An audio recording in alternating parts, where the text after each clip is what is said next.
Does your brain ever run this like 2 a.m. cinema of your most embarrassing choices from 5 years ago? Welcome to today's deep dive. We are looking at some source material from Skillify English called Beyond Regret today. Oh yeah, that 2 a.m. projector is so real. Right. Well, our mission today is to unpack that heavy, exhausting mental burden of the what ifs, Yeah. Well, Want to figure out why your mind does that and how to finally turn the projector off. exactly. I mean, the human brain actually generates regret as a survival mechanism. It's just trying to ensure we don't repeat past mistakes, so it endlessly replays those unresolved experiences. But isn't looking back exactly how we learn? I feel like if I don't, hold my feet to the fire for a bad choice, I'll just make the same mistake again. Well, it feels that way, Hmm. but it relies heavily on hindsight, which creates this massive cognitive trap.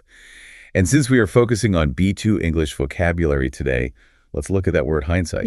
Yeah, hindsight is basically that 20/20 clarity you only get after the fact. It's the ability to understand and judge a situation clearly only after it has already happened. Right, so hindsight gives you this totally unfair advantage of present-day knowledge. We take our current wisdom and we weaponize it against our younger selves.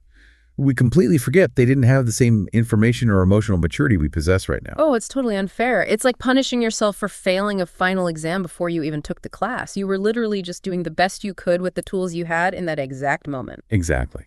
Yet we sit there feeling this intense regret. And regret is our second vocabulary focus today. It's that heavy feeling of sadness, disappointment, or guilt over something you did or failed to do in the past. Right, and we just expect our past self to have been a mind reader. We do. And that unfair judgment really fuels the whole what-if syndrome. We start to imagine these alternate realities where making a different choice resulted in this perfect, flawless life. Oh, yeah, like the classic fantasy where, well, if I had just taken that other job, I'd be a millionaire living on a beach right now. Exactly. But you're comparing a messy real life to a fantasy that doesn't actually exist. The reality is that the untaken path, it would have had its own set of potholes and bad weather. Wow, yeah.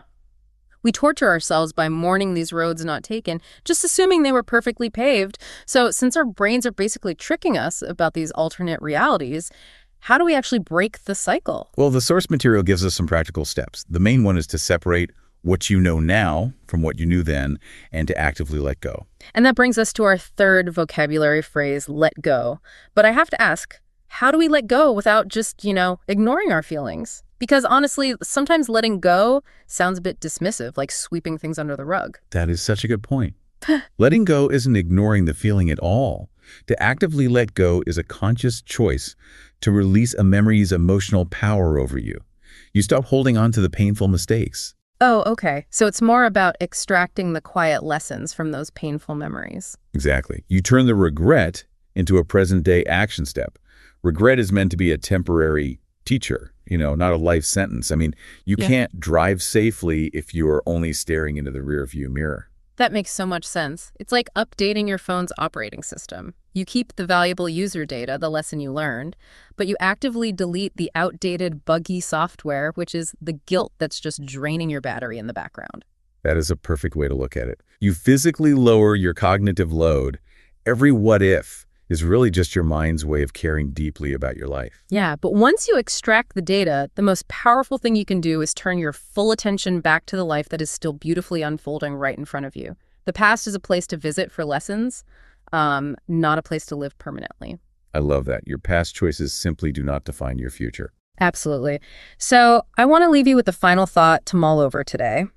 If your most painful what if was actually the necessary catalyst to build the exact emotional resilience you are relying on right now, is it possible your past self didn't make a mistake at all? Oh, wow. That is powerful. Right. Just something to chew on the next time that 2 a.m. cinema tries to start playing.